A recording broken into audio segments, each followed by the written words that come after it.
अपने बयान में करीना ने कहा कि हमलावर बहुत आक्रामक था। वहीं सैफ मामले में खुलासा हुआ है कि हमले के बाद हमलावर आराम से मुंबई के अलग अलग इलाकों में घूमता रहा।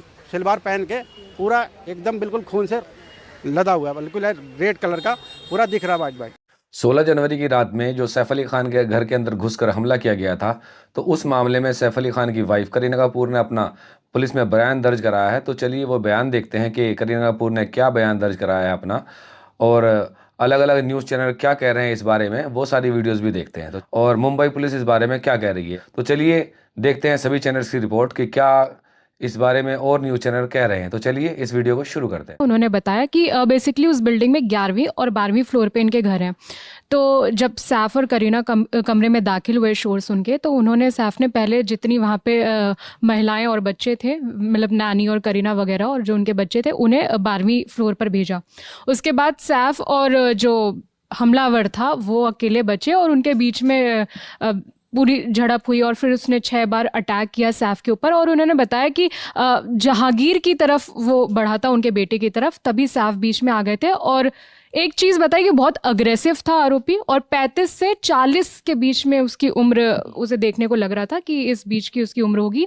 उसने कुछ चोरी नहीं किया, इन्होंने बाद में चेक किया, ज्वेलरी वगैरह उसने कुछ चोरी नहीं किया, लेकिन वो बहुत अग्रेसिव था और बार बार सैफ पर हमला कर रहा था। ये करीना का स्टेटमेंट है जो उन्होंने बांद्रा पुलिस को दिया है। ठीक है, तो इसके अलावा कल नैनी का भी बयान आया था, परसों शाम को रिकॉर्ड किया गया था, उसमें उन्होंने जो कहानी बताई थी, अगर ब्रीफ में आप उसे बता। तो जो उनके बच्चों की नानी है, उन्होंने बताया कि रात के करीब 2 बज रहे होंगे, वही 12 के बाद 16 तारीख लग चुकी थी, 16 जनवरी की तारीख थी। रात 2 बजे उन्हें बाथरूम की लाइट ऑन दिखी, उनकी नींद खुली, थोड़ा बहुत शोर सुन के वो पास गई, तो उन्होंने देखा कि बच्चों की तरफ वो अटैकर बढ़ रहा था। उन्होंने रोकने की कोशिश की, कुछ बोला तो उसने, जैसा स्टेटमेंट में उन्होंने बताया कि चुप रहने का इशारा किया कि शांत रहो। उसके बाद वो बोला कि 1 करोड़ रुपए चाहिए। फिर दोनों का झगड़ा हुआ और जो भी बातचीत हो रही होगी, शोर बढ़ा, तब करीना और सैफ के कमरे तक आवाज़ गई होगी। वो दोनों उनके कमरे पर आए, उस कमरे में दाखिल हुए। उसके बाद फिर वही जो भी अटैकर और सैफ के बीच में झड़प हुई। ये स्टेटमेंट्स हैं जो नैनी और करीना ने दिए हैं। तो सुन रहे दोस्तों, देखो 2 तरह के बयान आ रहे हैं। करीना कपूर कह रही है कि कुछ नहीं चुराया चोर ने, कोई भी जो हमलावर था उसने कुछ नहीं चुराया, और जो उसकी नैनी है वो कह रही है कि 1 करोड़ रुपए की उन्होंने मांग की थी, और वो जो सैफ अली खान का बेटा था जहांगीर, उसकी तरफ वो बढ़ रहा था। तो 2 तरफ के बयान यहाँ पर आ रहे हैं। तो चलिए अभी देखते हैं अगली न्यूज़ के और न्यूज़ चैनल क्या कह रहे हैं। जो ड्राइवर था जिसने सैफ अली खान को हॉस्पिटल तक पहुँचाया, उस ड्राइवर का भी इंटरव्यू इस वीडियो में आगे हम देखते हैं। चलिए शुरू करते हैं वो वीडियो। अब मैं आपको दिखाने वाला हूँ उस ऑटो ड्राइवर का इंटरव्यू जो सैफ अली खान को हॉस्पिटल ले गया था, और सैफ अली खान किस कंडीशन में हॉस्पिटल पहुंचे थे।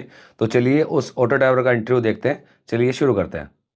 इस सर मैं अपना जैसे वाटरफेड रोड, लिंकिंग रोड से होते हुए गलियों में जा रहा था, ठीक है, जहाँ इनका रूम है, सतगुरु करके निवास इनका है, बिल्डिंग है, इनका नाम है। मैं इधर से निकल रहा हूँ, तो उसके बाद में एक लेडीज़ आगे से आती है, बोले रिक्शा रिक्शा रिक्शा, बाकी गेट से आवाज़ आ रहा है रिक्शा रिक्शा, रुको रुको रुको, ठीक है। अब वो थोड़ा मैं गेट से आगे ही बढ़ जाता हूँ, बट फिर मैं बोले रिक्शा लगाओ लगाओ, गेट पे लगाओ लगाओ। फिर मैं यूटर्न मार के गेट पे लगाता हूँ, तो उसमें 2-4 खड़े यानी लोग निकलते हैं। तो उसमें एक यानी कि वाइट कमीज सलवार पहन के पूरा एकदम बिल्कुल खून से लदा हुआ है, बिल्कुल रेड कलर का पूरा दिख रहा वाइट वाइट। तो देख के उसके बाद जैसे घाव लगा है कि बोलो चलो ठीक है, बैठो बैठो बैठो, तो बैठाया गया। उनके बाद एक बच्चा बैठा, उनके साथ में एक यंग आदमी जो थे उनमें साथ में बैठे गए। तो बोले चलो हॉस्पिटल लेके चलो, हॉस्पिटल का डिस्टेंस नहीं हुआ था। उसके बाद में फिर जब गार्डन पार करने के बाद बोले कि अपना होली फैमिली चला जाए कि अपना लीलावती, तो साहब बोले कि लीलावती लेके चलो। तो फिर वहाँ से फिर मैं उनको सीधा लीलावती लेके गया। और नीचे कौन आया था जब ये पूरा मामला हुआ, उस समय नीचे कौन आया था? किसने, किस व्यक्ति ने जो है आपकी रिक्शा में सैफ अली खान को बिठाया, और आपको कैसे पता चला कि सैफ अली खान है? नहीं, सैफ अली खान उधर हमको नहीं पता चला, क्योंकि वो तो ऐसा था, गड़बड़ मेरे को भी हुई, जैसे कोई मार लगा हो, कोई इमरजेंसी जो हो जाता है, मारामारी होता है, तो आदमी घबराहट होती है कि कैसा कैसा क्या पैसेंजर बैठा दिया मैंने, ऐसा कोई मारामारी हो, कहीं हमको तो दिक्कत नहीं होगी कोई, तो हमको भी घबराहट हुई। तो उसके बाद में देखा गया, तो जब वो वहाँ पहुँच गया, मैंने फटाफट पहुँचाया जाए इनको, जो ठीक ठाक इनको जैसा ट्रीटमेंट टाइम से मिल रहा है। उसके बाद मैं देख रहा हूँ, तो उतरने के बाद तो गार्ड खड़ा था, गार्ड को बुलाया गया, बोले इधर आओ, और आया। उसके बाद बोला कि फटाक से स्टाफ लोगों को बुलाया जाए, मैं सैफ अली खान हूँ। तब मुझे पता चला कि ये सैफ अली खान है। हाँ जी सर। सब वो जब नीचे उतरे तब किस हालत में थे वो, उनकी क्या हालत थी, कहाँ कहाँ उनको मार लगी थी, क्या मतलब सफेद पूरा उन्होंने टी शर्ट पहना था, उस समय खून रिस रहा था, क्या था? कुर्ता पजामा ही पहना था। हाँ, पूरा ऐसा लगा था, ऐसे ब्लड आ रहा था ऊपर से, इधर पीठ जब उतरे तो पीठ में भी यानी कि पीछे भी उनके ब्लड निकल रहा था हल्का फुल्का। हाँ, और सब लगा हुआ था, इधर लगा था, बाकी इधर लगा था। इतना मैं भी ध्यान नहीं दिया कि कहाँ कहाँ जख्म लगा, यानी कि जैसे लग रहा था बहुत ज्यादा इनको जख्म लगा हुआ। हाँ, अब कितने बजे की बात होगी, तकरीबन कितने बजे की बात? मैं 2:30 से 3 बजे के बीच का टाइमिंग होगा उनका। तो देखिए ये जो ऑटो वाला था इसने पहुंचाया था सैफ अली खान को हॉस्पिटल तक, और क्योंकि बताया जाता है कि जिस टाइम सैफ अली खान पे हमला हुआ उस टाइम घर के अंदर कोई ऐसा बंदा नहीं था जो गाड़ी चला सके, तो इसलिए उनको ऑटो से हॉस्पिटल ले जाया गया था।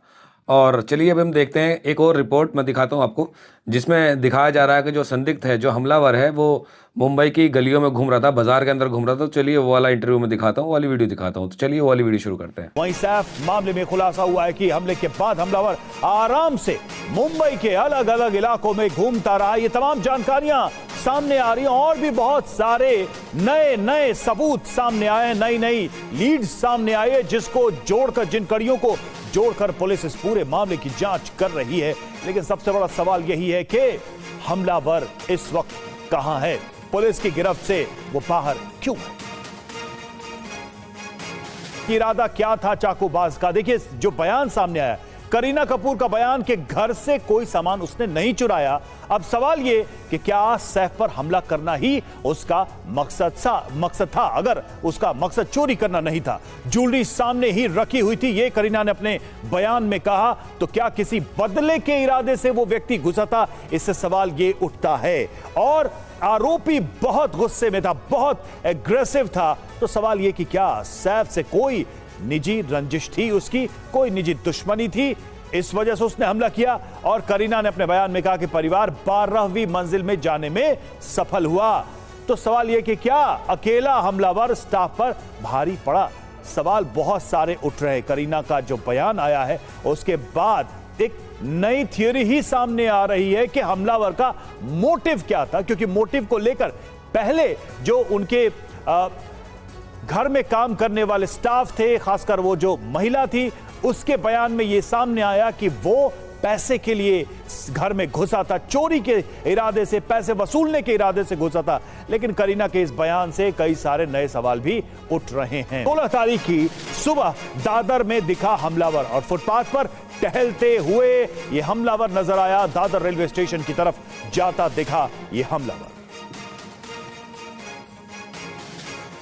अभी जो सैफ अली खान वो खतरे से बाहर हैं, और सभी लोग दुआ कीजिए कि जल्द से जल्द वो ठीक होकर हम लोगों के बीच में आए, और फैंस की दुआएं उन सभी के साथ हैं। तो देखते हैं अभी मुंबई पुलिस इसमें क्या करती है, कितनी जल्दी पकड़ती है। और मुंबई पुलिस की काफ़ी सारी टीम्स लगी हुई हैं संदिग्ध को पकड़ने में। खैर मैं उम्मीद करता हूं कि मुंबई पुलिस इसको जल्दी ही पकड़ेगी। तो चलिए फिर से आपके सामने आऊँगा एक नई रिपोर्ट के साथ। तब तक के लिए बाय बाय, टेक केयर, अपना ख्याल रखना।